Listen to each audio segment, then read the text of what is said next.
In this video, we're going to be talking about the top 5 problems on this 4th generation Kia Sportage.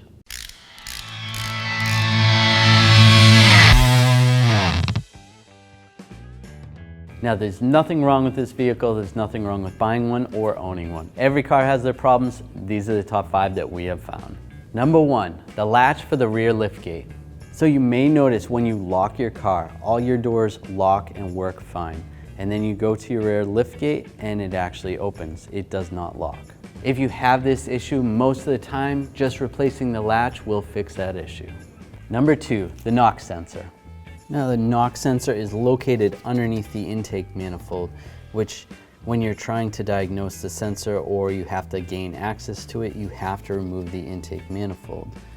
Now some of the symptoms you may find is the check engine flashing, and the vehicle may even go into a limp mode with a code P1326. Now before just replacing the knock sensor itself, you want to check for obvious damage.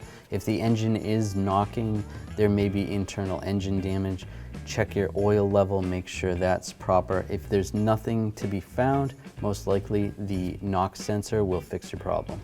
Number 3, the air conditioning EVAP temp sensor. Now you may notice that your air conditioning isn't as cold as it usually is, or it's not working at all. Now a common problem with this is the EVAP temp sensor, which is actually located behind this panel.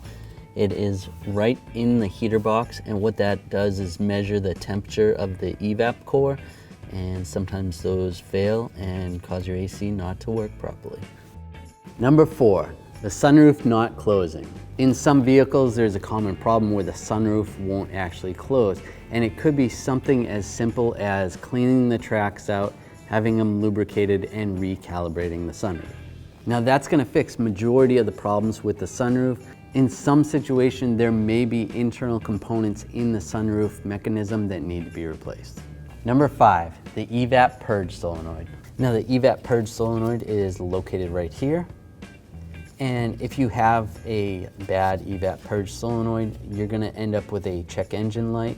You probably won't have any significant drivability issues, just the check engine light. Now, whenever you have an EVAP code, you always want to check the gas cap first, make sure that's not loose, and then in the event that that wasn't the issue, most likely it's the purge valve itself.